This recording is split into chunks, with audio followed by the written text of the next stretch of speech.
Hello, everyone, and welcome to our Tranzfuser Alumni virtual chat. This is the first time that we have had one of these conversations with our Tranzfuser alumni teams, and we're totally delighted to be joined by Tom Hopewell, who is part of Antler Studios team, and they took part in 2018. So make sure I got that right, Tom.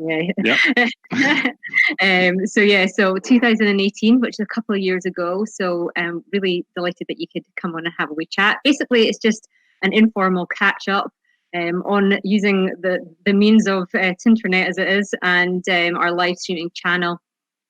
And just to really talk a little bit about your Tranzfuser experience, talk a little bit about where you are now and what's happened, and how that has kind of impacted your journey kind of today, as it were. So what I'll maybe do is kick off and ask you, just give us a little bit of an introduction about yourself, maybe a little bit of background about some of the stuff that's influenced you getting to where you are just now, also your role within Antler Studios and what you're doing.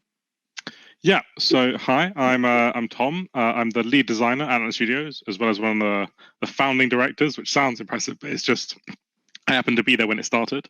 So yeah, I started playing games when I was younger in school, and that was when I realized that I wanted to do game design. I went on to study at a university, and it was really at university that I sort of discovered indie games. Before I'd been playing, main brand, big AAA titles, which are great in their own right. But I think indie games is where I really found my passion for design.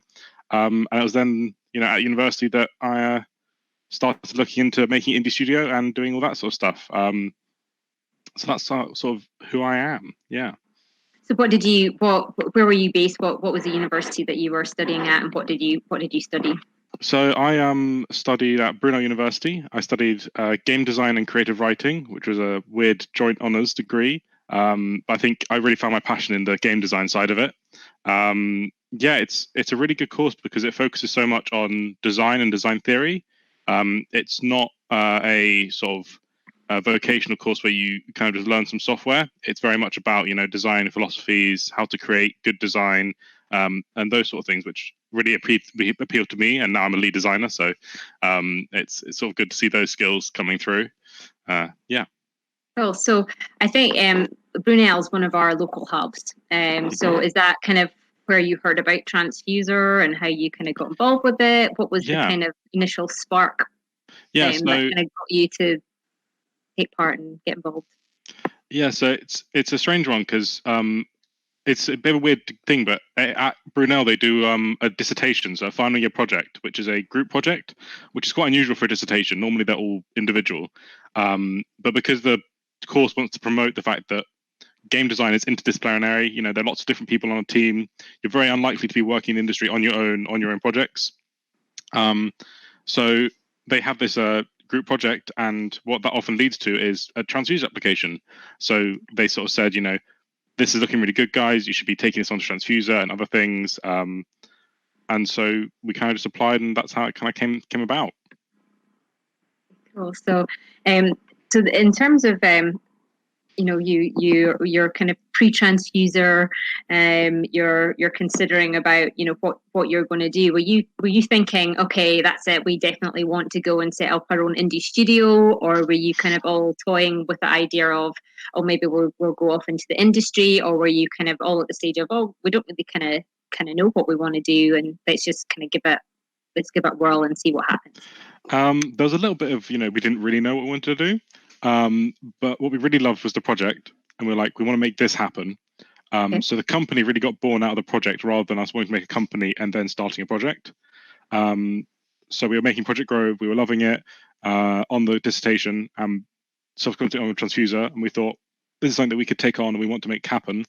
That's when we started taking the business development and company side of it more seriously, because we needed that to work. And that's sort of how that came about. Yeah. So how many of you are in the team, and tell me a little bit about how your team kind of got formed, and how were you kind of in this dissertation and just kind of put together to work on it, or was it something where you got to self-select your teams, or how did that all work? It was definitely self-selection. The university was very, very strict on the fact that we couldn't just be 5 people or 4 people at that time that came together randomly to do a project. We need to show that we could work together. So we did game jams and other things before as a team to sort of test the dynamics, see what roles we wanted to take, what we wanted to specialize in. That's how that worked. Currently, at the time, the team was 4. So we had a producer, a lead designer, a programmer, and an artist. Now our team fluctuates a bit with contract workers, and one of our founding members is currently doing a master's in visual effects. So they're not spending much time on the project itself. So our team fluctuates between 3 and 5, depending on the day. But yeah, we kind of kept the same team structure. It's quite unusual for such a small team to have like a producer, someone in charge of just like business development and management, and team sort of management. But we found that really helped us, and that's something that we wanted to keep doing. So yeah, we've still got a producer, which is whenever we tell other indie devs we have a producer, they're like, "What? You have a producer on a team of like 4? That's mad." But it's something that's really helped us work and keep on track. Okay, that's cool. That's really interesting in terms of just how your kind of team dynamic has worked, and having that kind of producer role as well, and then then them all connecting in together, something perhaps that our potential applicants could consider. So so tell us a little bit about, a lot of our teams just now are going through is Tranzfuser right for me? Should I submit an application? Am I good enough? They'll be looking at the application form online. They'll be considering their pitch video. Can you give the teams any kind of pointers, or can you even walk us through like kind of your process and your team's process, and how did you feel about the whole application process, and what happened with that? So how we saw it from our side was that what Tranzfuser wanted was a team that was actually going to do the work, put the effort in, and make it happen. So we didn't spend, I think, that much on our video talking about the game itself. We spent a lot of the time talking about us, our team dynamic, why we're working, what we're working towards. I think that's what really helped us sort of push us forwards. I think you really want to show off this sort of element of the team is coming together and working on something together. Even if you're remote working, even if you're not working in the same place, showing that is a thing that you're thinking about and that's you're focusing on, because that's what's really important. It's all very well, having a nice idea or a good starting point for a game. Games are about follow through and making it, work, and working through issues and making sure everything gets done on time. And showing that you're the kind of people that can do that is really important. For any application, whether that's Tranzfuser, publisher, anything else in the future. I think there's also an element of, well, I want to do this and I want to build myself and make myself better, but I don't want to go make an indie studio. And I think that's a totally viable way of working.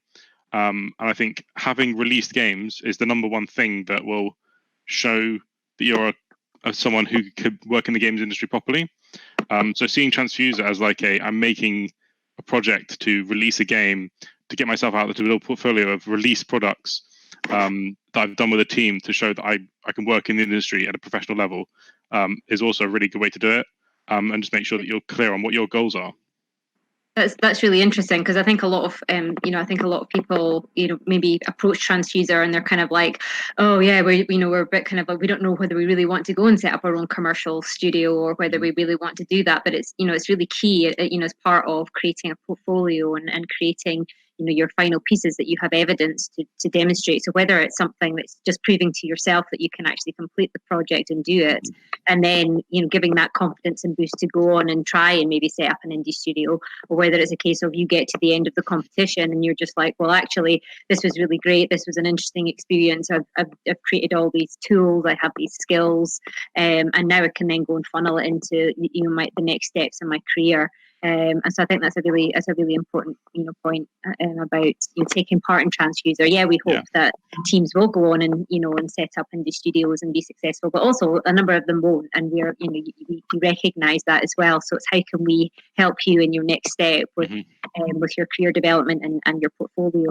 and making sure that you showcase yourself off in the best light. So that's a really key point. So you talked a little bit about your talked a little bit about making your pitch video, and we get quite a lot of questions from, when we're on our kind of application support webinars, or you can get emails in about, kind of our pitch video, and a lot of the teams kind of want to see what's happened in teams gone by and stuff, and they want to know how teams get it. Could you talk a little bit about your pitch video? And you said you did focus it quite a bit on your team, but talk a little bit about kind of maybe some of your prototype and the stage that your prototype was at, and how you managed to communicate that message across. So we were fortunate because we were coming into the project having done sort of 4 or 5 months of development on the university course as part of the dissertation. So we had a reasonably robust prototype that we handed in for our final project at university, and so we had a sort of starting point so we could show that. But it's about, I feel with the pitch video, it's about showing that you can act professional and that you're doing it professionally. So I always think that seeing someone is one of those important things. I see a lot of other indie devs doing videos about their games. It's just them with their game with a voiceover. I think everyone has a phone. A phone is a more than enough good quality camera to be able to record a video of you talking to the camera, talking about your game, showing that you're a person and that you're doing this thing as a person, as a human being. I think that's really important. I think in terms of the prototype, showing the positives of it, of course, are important. You want to make sure that if you're showing a game, that you show the bits of it that make it interesting and make it different and make it good.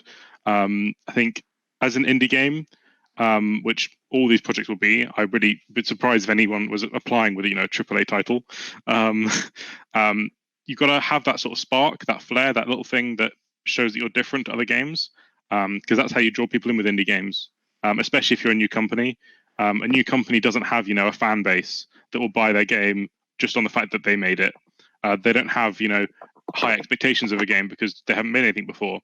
So you've got to have a game that has a spark, whether it's a visual flair or a particular mechanic or a particular game structure that's different. And whatever that is, highlight that in your pitch video and tell Tranzfuser why you're different and why you are going to be successful in the industry and in the indie sphere. Yeah, that's a really massively important point. Don't just say, our game is innovative because of or it's we're good at this, or it's got that.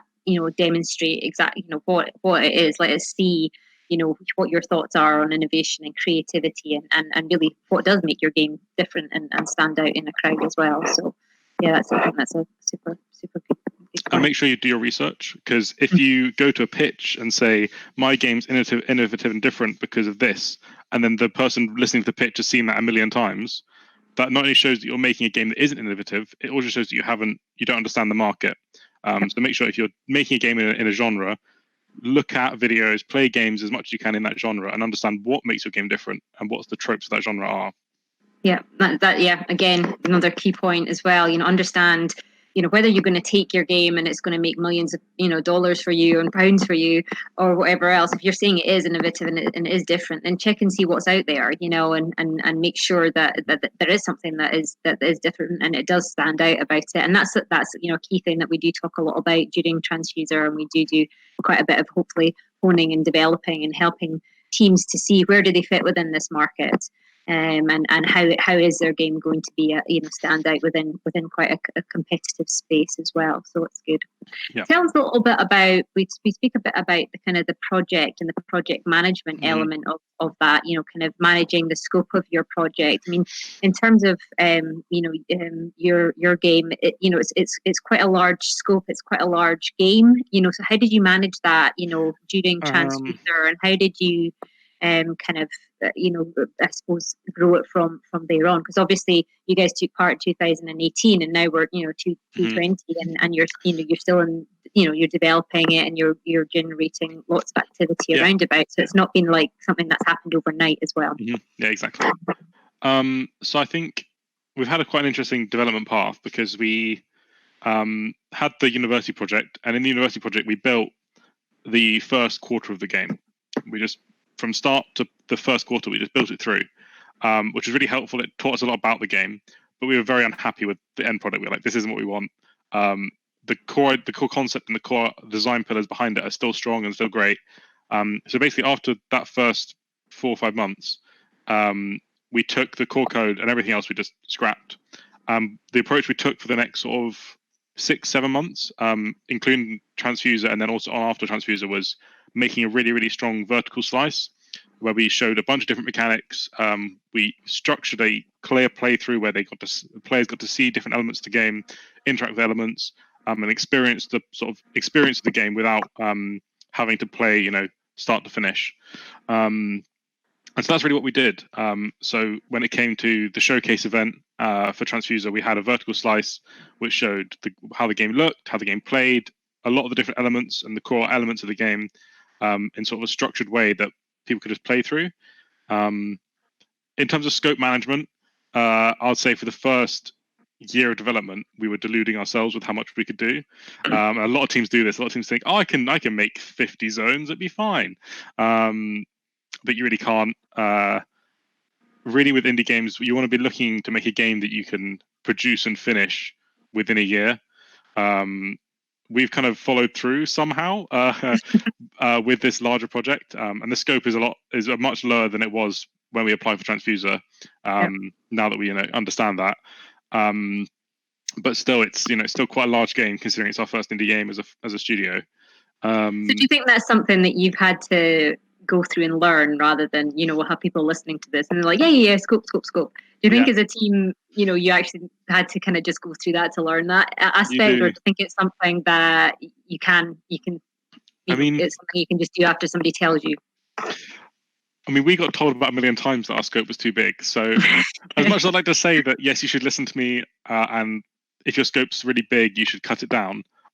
People won't until they experience it. People will think, I can do this in this amount of time. But development, every feature you design will take twice as long as you think to make. And what's really important for games, especially if you're looking for funding or wanting to get public interest or wanting to get publisher interest, is polish over content. And so you want to be finishing features rather than getting like a grey box stage and go, that's great, I'll move on. And then having 50 levels that are all kind of okay, rather have 5 that are really, really great. So because that will show your funder better how you can design and how your final product is going to look. So thinking about polish over content is important. Making sure that when people play it, it's a seamless, smooth experience playing, which it probably wasn't for us at EGX. We had a lot of issues with people playing it because we didn't understand what people needed to know really. But yeah, I think thinking about polish and thinking about iteration rather than just we're going to move on to the next thing.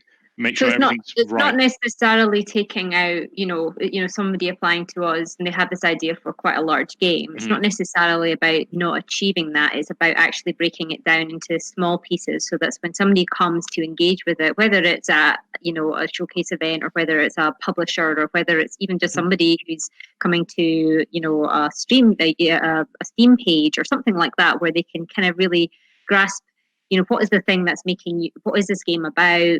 Is there something in it that's catch my attention and I want to go on and play it or go on and buy it. So that's the kind of thing in terms of, it's not that you won't go on necessarily to create a game of a certain size, but it's actually just creating that kind of vertical slice, as you say, and that bit that's going to capture people's attention and kind of pull them into play it and give people an idea about what's your game about and that kind of thing. So. Yeah, and I think as part of our Tranzfuser application, we had development timeline, what we were doing over Tranzfuser specifically, like pretty much day to day, and what we were going to be doing after if we won the money and if we didn't. I think we had 2 pathways, which is like showing our different options. It's important to be realistic. If you say I'm going to have this big game and I'm going to make it all in the next 3 months, that's unreasonable. That's not going to happen. But if you say I've got this great idea for a game, it's got this big element to it, it's all this sort of stuff, all these different areas, and it's great. For Tranzfuser, my development timeline is making the first area or a vertical slice or a section of the game where the core mechanic of this or the core element of this is shown really, really well. And this is what people are going to get super excited by and be invested in my project, both as a consumer invested in the idea of the project and a publisher or funding body invested in monetarily supporting the project. That's great. Yeah, no, definitely. That's good advice, Tom. Good advice. So, okay, so you've got through to the application bit. You've submitted your application. Your pitch video is all in, and you get the email to say you're selected to participate in Tranzfuser.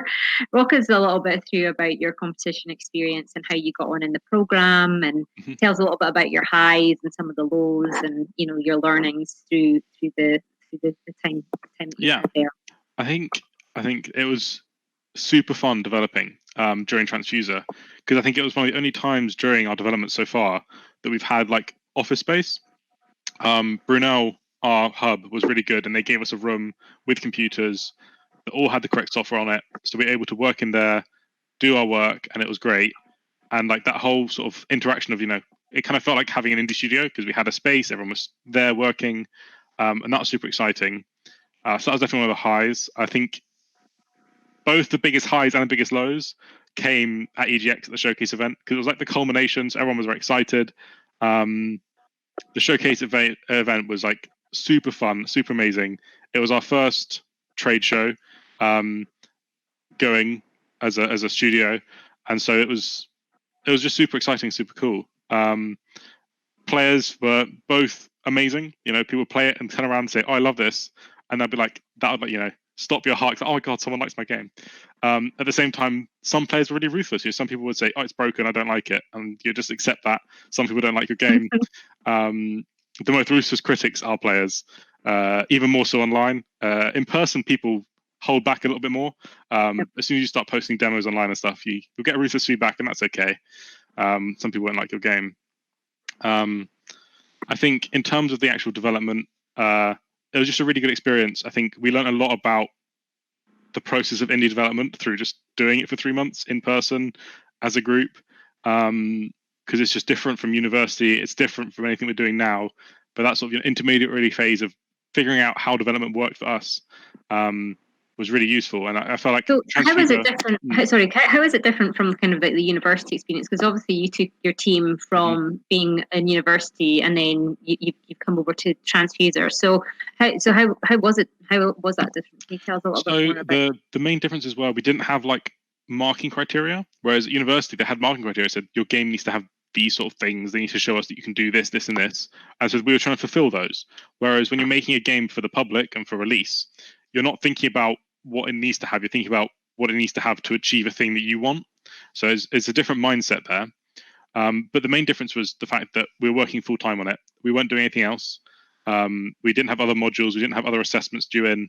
It was just us thinking about this day and night and working on it day and night. And that sort of headspace of just being completely invested in something is really great. So was that enough to kind of keep you motivated and get you up in the morning, or was it sometimes quite difficult because you felt overwhelmed by it, or was there any kind of? I don't think we ever felt overwhelmed by it. I think it was a motivator mainly. Yeah. We were really excited by the project, so we never really had an issue of motivation. I think most of our issues came with inexperience or doing things wrong or not knowing a correct pipeline for a certain type of thing. But every time we ran into an issue, we just worked through it and got on with it. Because our team had done lots of work together, we were quite good at problem solving already. We knew each other's strengths and weaknesses already, so we could perceive a lot of the issues before they happened. So yeah, it was good.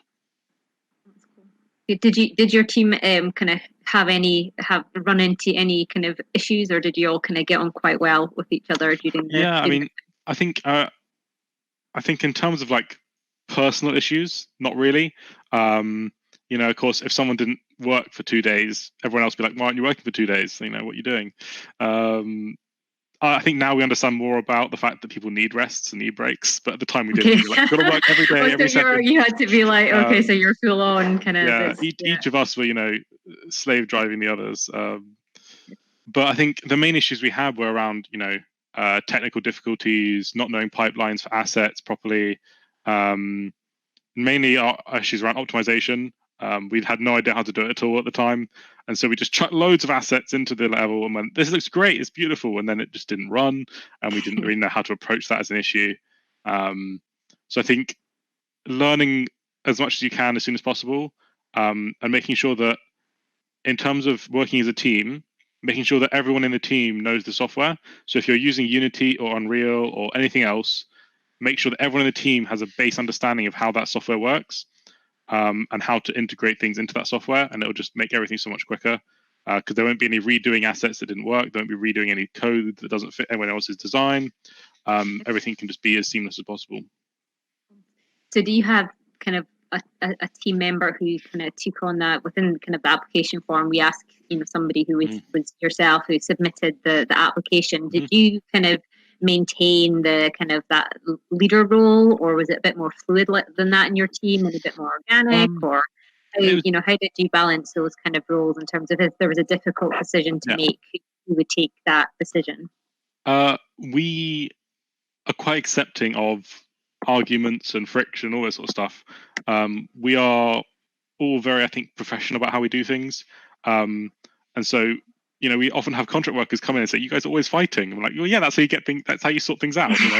We're constantly like arguing and figuring out what's the best path for certain things. We don't have any sort of one person that goes, "This is the law. This is how we do it." At the time of Tranzfuser, I was actually the producer. And since Emily and I have switched roles, so she was lead designer, I was producer, now I'm lead designer, she's producer. And so I was sort of in charge of, okay, what features need to be done first? What's the order of this? But this was all based on team discussions and figuring stuff out. There was no sort of, one person was ruling over everything. I think there was just a lot of conversations, and I think that led to us having both a better game in the end, because generally one person's idea is not better than another's. Normally it's somewhere in the middle.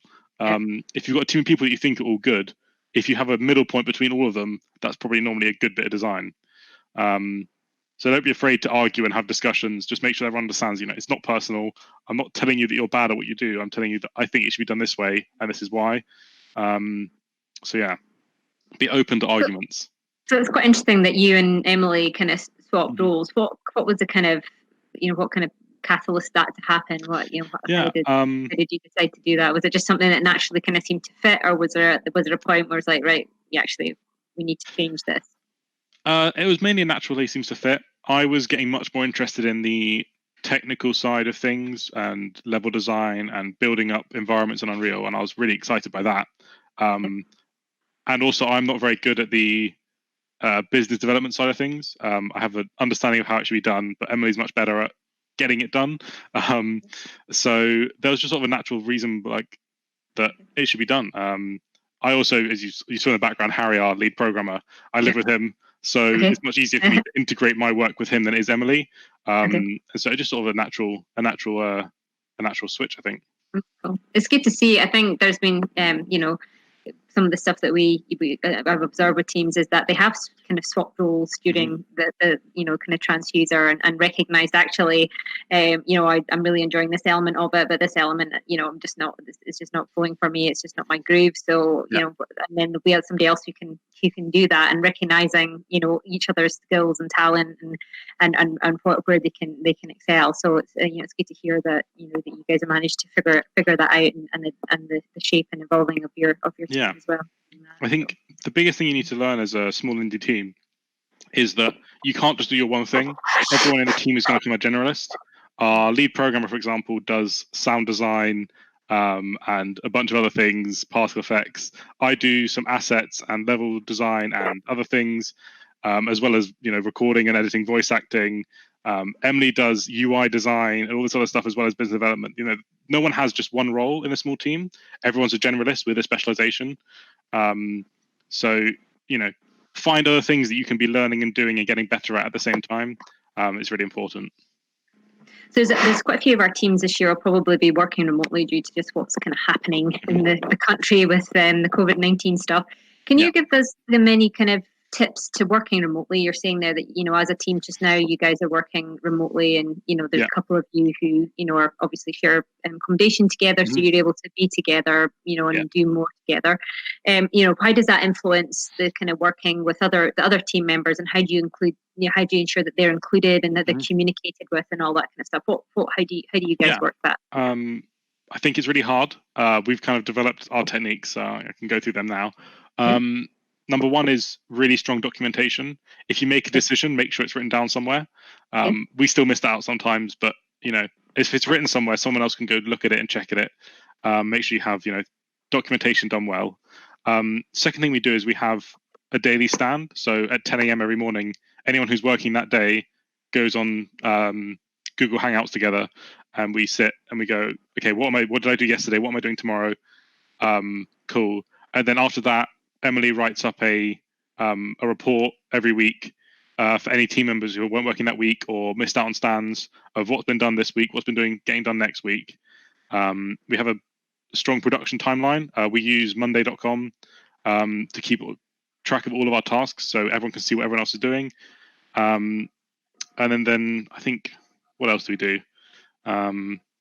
Just really good communication flow. Make sure you have a separate messaging software that you only use for the team's work and not discussions about what you're having for dinner or whatever. We use Slack, and make sure you keep all of your work stuff in one place in terms of communication, because then it's really easy to go back, see what was said, see what decisions were made. There's going to be a million things that you're going to have saved on Slack that will just save you time. It's mainly just about keeping communication really open, and regularly transferring work. If you wait a month before you start merging projects or putting work together or getting assets, there's going to be a million problems. Whereas if you do it twice a week, you find that any problems that come up, let's say an artist was working in the wrong scale the whole time. If you find that out after 3 days, that's fine. It's like 4 assets they have to change. If you find that out after a month, there's a month's worth of work that needs to then be redone and edited and changed, and that's a few days of work. So regular combining of work, daily. If you can't do daily, then bi-daily meetings where you go through what's being done, what each team member's been doing, and those will really help you keep on track. Oh, that's great. That's really helpful. I think it's ensure that all your team members are at these things as well, and not just even if you don't have anything to contribute from that day. It's really important that they're kind of pitching up, and that you're there so you don't miss out on stuff, and that you're that you know what's going on, and you can be involved that way as well. So that's great. And don't see it as like an opportunity to say, oh, this person isn't working. See it as an opportunity to make sure that everyone knows what each other are doing. Like I'll often come onto a stand and go, I didn't do any work yesterday because I was doing this, and this, whatever.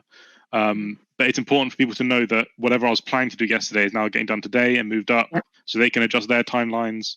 Of course, there'll be delays, there'll be setbacks. People have personal issues, people have stuff come up that they have to deal with. And as long as everyone knows that as soon as possible, it can normally get dealt with. Things can get moved around, things get shifted. Don't bottle up issues and then in a month say, oh, I haven't done any work, because that will mess up the team more than if you say at the time, I can't work for the next 2 weeks because of whatever. It's really important as well, just in terms of just keeping kind of mental health is kind of a big issue, and and just keeping yourself connected with people, because it's quite easy. You can sometimes kind of get the wrong end of the stick of an email or a message on Slack, or maybe if you are feeling a bit sensitive or a bit, you're just feeling a bit fragile. Just having a face-to-face and having a chat and chatting things through is such a key thing, and really important, for all of our teams of Tranzfuser. So just ensuring that they have that there. So and cool. There'll be loads of funny things that arise in your day. So, if Harry encounters a funny bug that causes weird visual things, he'll screenshot it and send it to the team and say, look what happened today, this was funny. And, those sort of small things will just keep motivation up. If everyone sees that everyone else is doing work and there are problems occurring, but it's fine, it's all, taken in good heart. If you encounter funny things in your game, just screenshot it, send it to your team. That'll just help motivation, keep everyone happy and excited about the project. Have a bit of a laugh about it as well. Try not to take it too seriously. I think sometimes it's like when you do get into Tranzfuser and you're really focused on it and you're just absorbed in it, it's very easy to kind of get quite serious and start beating up on yourself if if you haven't managed to achieve all that you're hoping to do. But just do enjoy yourself as well and have a bit of fun. So an important thing, one of the things that we do consider, and we, our teams are always consider, is like how do you just financially kind of survive? How did you guys manage to do it during the summer and keep on top of your finances and that kind of stuff? So the summer was pretty easy for us because we'd all made sure that we had student loans still and student funds still to live for that summer. So in terms of living costs, we had it covered from student stuff. Okay. Everything on top of that, so some software licenses, travel. We really focused on getting some merch done. All that sort of stuff was great because we could do it because we had the initial 5,000 from Tranzfuser. So we used that in terms of just stuff on top that was useful. That included voice acting, which voice acting brings so much life to your games. So being able to do that was amazing. I think making it work financially during the summer is easier. Making it work financially as a studio for like 2 years, that's slightly harder. For example, now we all have part-time jobs. We all work part-time, and we just find every minute outside of that we can work, and that works for us. It won't work for everyone. Some teams really need that investment. Some teams don't have that ability to be able to work part-time. But generally, just make it work. Some teams might need to, do contract work and do client work and all that sort of stuff, which is great. We've had opportunities to do that, and we decided not to because we wanted to work on Project Grove. But if you look for these opportunities and really try and get them, they'll arise to you normally. They'll normally come about as long as you're looking for them actively. And sort of advertising yourself as a studio that does that, people will come and contact you. Cool. So before we go on to kind of the next stage, so we had Tranzfuser. You weren't one of our selected teams that year. Let's talk a little bit about that and the process as a team that you went through, and obviously a couple of years on here, you guys are still going and looking to release your game, and you've just done a very successful Kickstarter campaign and all that kind of stuff. So before we delve into some of the kind of more future stuff, walk us through kind of what happened after Tranzfuser and how you dealt with the outcome. So of course we were disappointed. I think at the time we were like, our game's brilliant, it's genius, we're so good at this. How could they not choose us? We're perfect. We realize now that our game was pretty bad at the time. Looking back, I tried playing the old demo the other day for like a comparison before and after kind of thing, and it was so bad. I was like, how did we think this was good? But it's all a process. I think not getting selected, we kind of just accepted it as a fact. What was good for us is that at the Midway event and also at EGX, we had made really good contacts with some publishers and some members from Xbox, notably Josh from Sold Out Games and Ago from Xbox, community. And those sort of connections meant that we were confident that we could carry on and do it. In the end, those didn't pan out, to funding, but they really helped us with our game and our pitch deck, developing that. I think it was just about the fact that we knew even before we got the result that we wanted to carry on no matter what. And so getting the result was kind of a blow, but it didn't demotivate us. It meant that we knew what we had to do next. We knew what the next steps were. We knew what our plan was.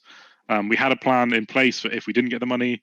And I think just being realistic about things just meant that we were able to stay motivated and keep working on it.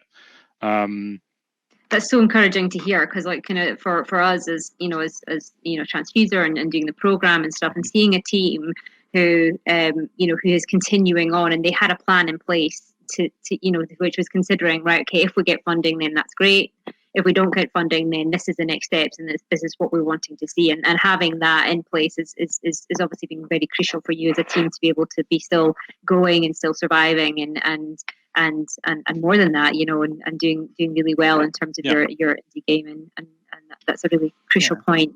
What are the other avenues out there? Because Tranzfuser and and the fund are one of many things that are out there in terms of opportunities for teams to go in if you're looking for funding, or there's there's in many different ways. So for us, we definitely are looking for teams who are considering what is beyond Tranzfuser, what is the next steps, where are we going to take this, and you're seeing that develop over the stage of the competition, and encouraging the teams to just to think about that as well is a really key point. I think it's just important for teams to have a belief in themselves and their game. As soon as you start doubting yourself or your game, it becomes very difficult to stay motivated, because as soon as you get any kind of blow of negativity, because you will, whether it's a player not liking your game or a funding body not giving you money or whatever it might be, there'll be things that come at you and say, this shouldn't be done. You're not good enough. And if you have your belief in your team and a belief in yourself and a belief in the game itself, those you can get over them very quickly. You can look at them with an analytical mind and go, okay, why did that not work? Why did that person not like it? Oh, it's because this mechanic isn't developed enough. Cool. Let's add that to the list of things that need to be done.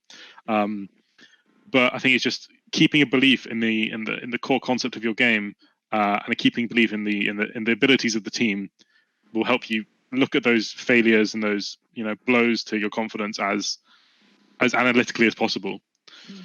And that's the thing about it within this industry. If you speak to any industry expert or board, they'll have had numerous of things not panned out the way that they wanted to go. In their game, it's probably quite different from perhaps where they set out for it to be. So even the very get go is having to readjust and realign and reconsider. But having that, like you say, that confidence, that resilience, and that ability to bounce and think, actually, no, we think there's something in this, and we're considering how we're going to pursue it further and take it on to the next stage. And I think that's a really crucial skill to have, whether it is something you continue on in indie games, or whether it's something within your workplace, or your where you're going to go in your next career. Having that resilience and belief in yourself and your team to be able to deliver. So that's good.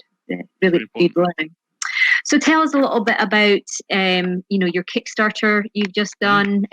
You tell us a little bit how that kind of worked out. It's something that certainly whenever we listen to pitches of their Tranzfuser teams, it's always a kind of an option that they talk about doing. Yeah. So tell us about the reality of what that's actually like, because most of us don't really, we say, oh yeah, we'll go and do a Kickstarter, that'd be great, but we don't actually kind of realize the kind of work and effort and everything else that goes in. Yeah, I think what's interesting for us is that when we first started pitching to publishers and doing Tranzfuser, we didn't see it as an option because we didn't have anyone that was experienced in doing it or experienced in marketing. And we understood it was a load of work and we didn't know what that entailed. So we didn't have it as one of our options initially, which is weird seeing it's now it's the thing that's been a success for us. So after Tranzfuser, we left, we didn't have any money. And we were like, okay, what can we do?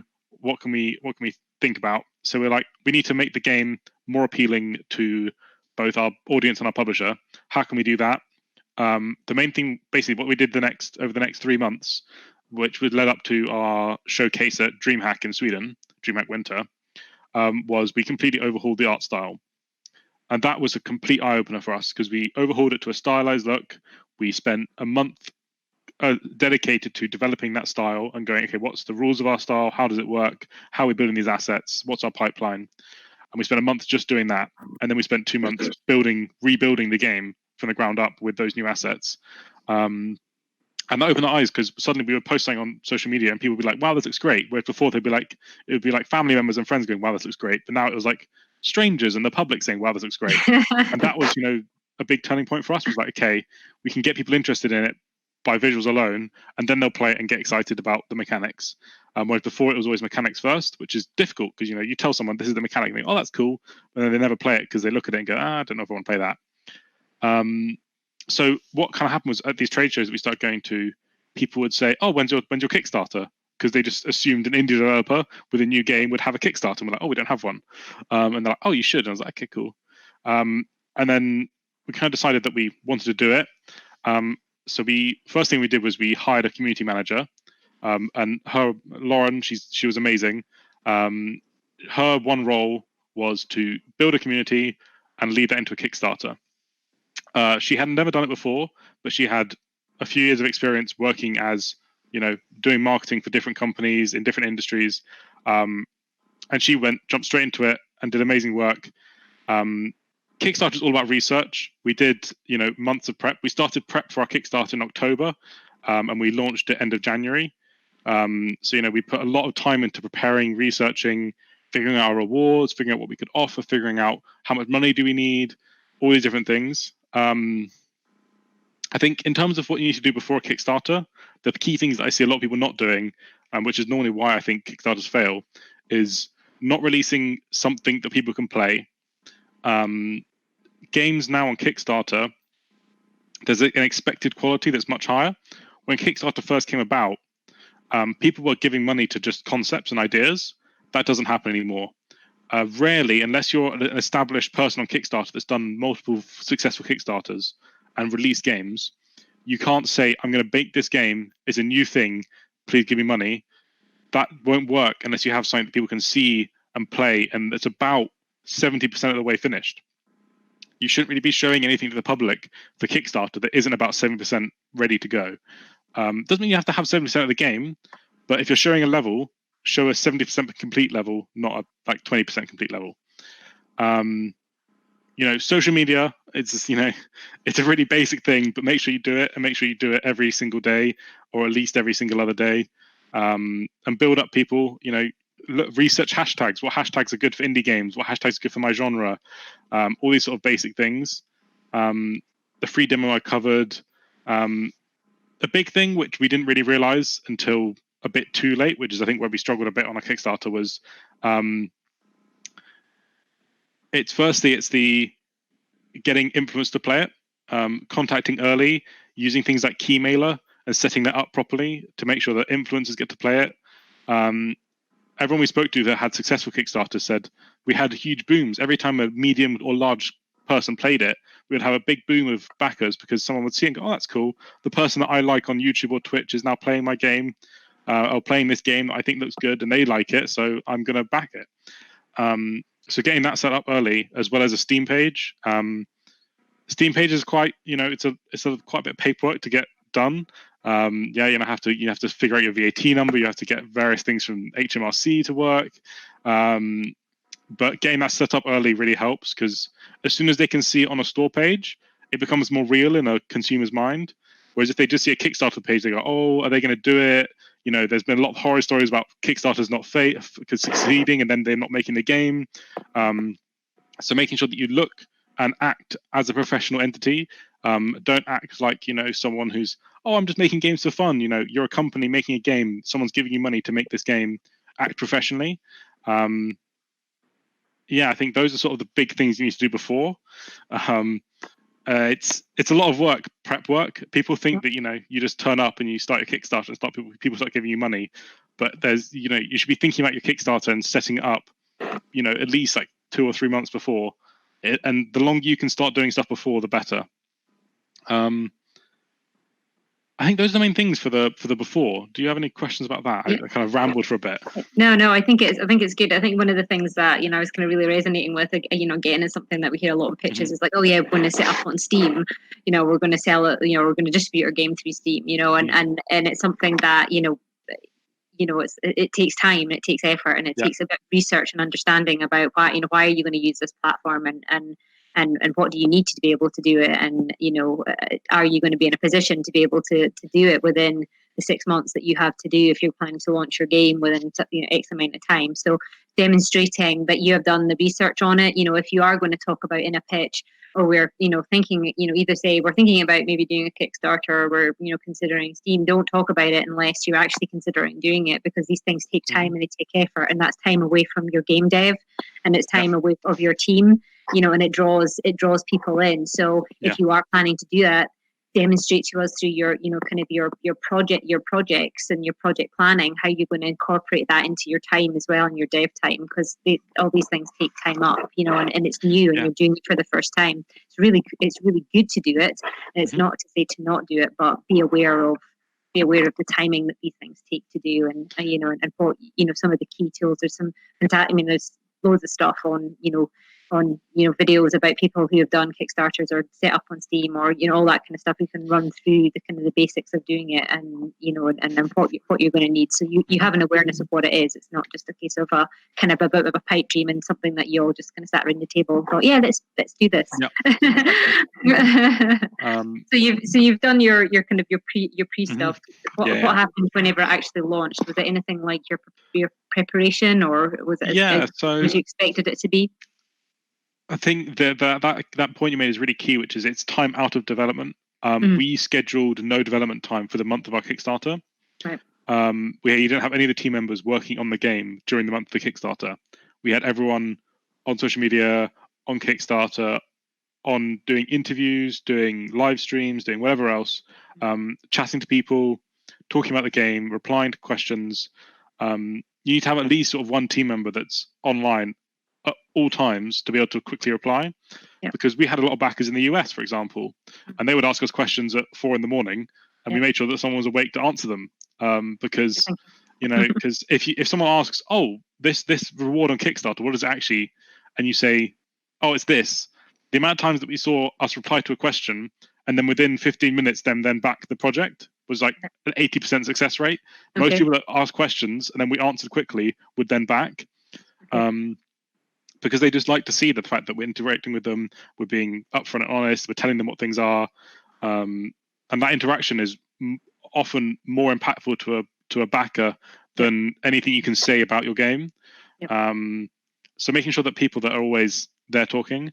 I think what actually weirdly gave us a big boost at the start was the day after our launch was the Global Game Jam, and we ended up doing a 48-hour live stream of the team making a game.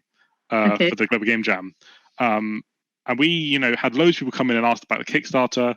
We had, I think, over 3,000 worth of donations just during that live stream because people would come and talk to us, and then we would, be there, be able to chat about it. They'd see our development process. We weren't making Project Grove because we were doing the Global Game Jam, but that, really helped us.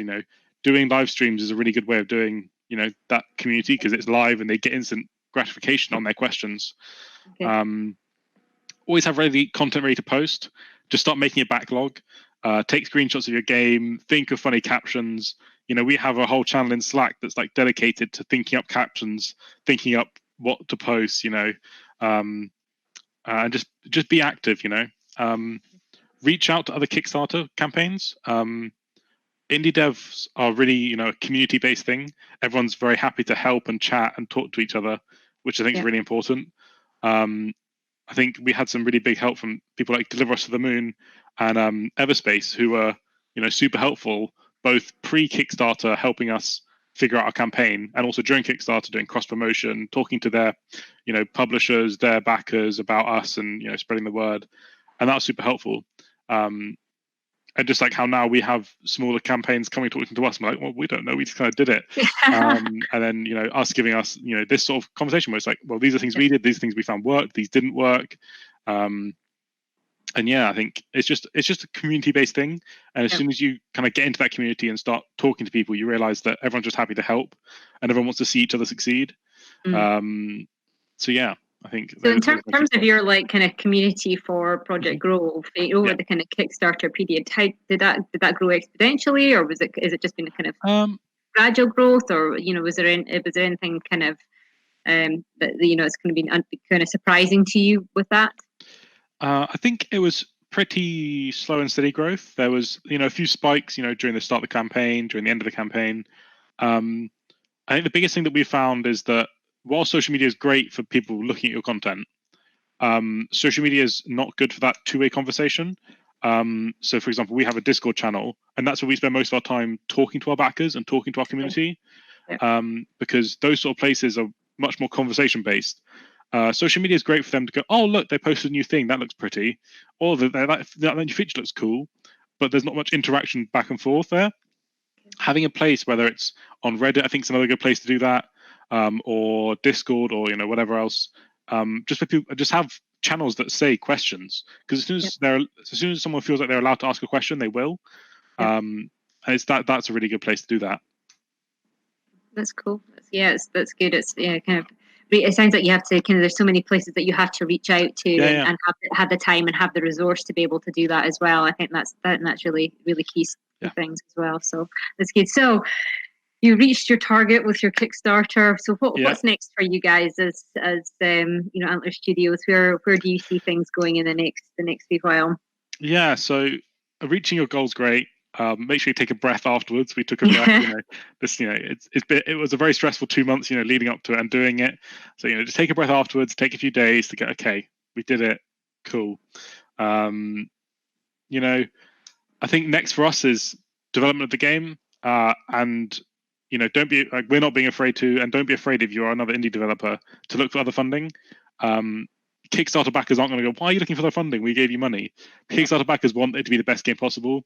They'll completely understand if you're looking for other grants or publishers or whatever else, because we're still looking for those and we're very open about that.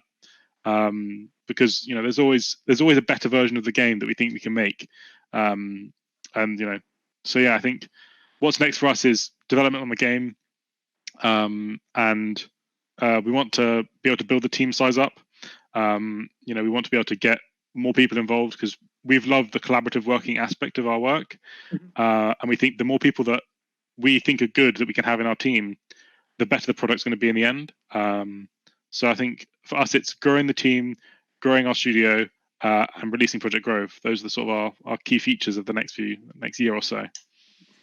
Sounds awesome. Sounds great. Well, we can't wait to see what happens and how things go on, and definitely we'll be keeping in touch with all of our with you and sharing that with our community. It's been really exciting to see your growth and development as a team from the last couple of years, and from we first met you, and then just seeing you at EGX this year, and it's always so lovely to see our alumni, and it's like, oh, hey, how you doing? It's kind of like family coming back, and all meeting up again. So it's really great. So I don't know whether I know that we haven't got any questions from chat at the moment. So I think if anybody of our, who's looking at the stream and want to ask a question of Tom, then please go ahead, and now's your chance.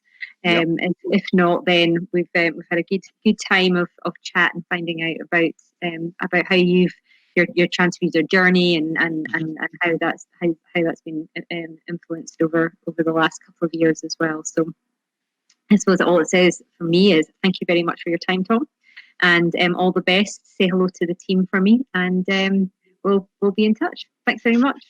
Great, yeah. Thanks for having me.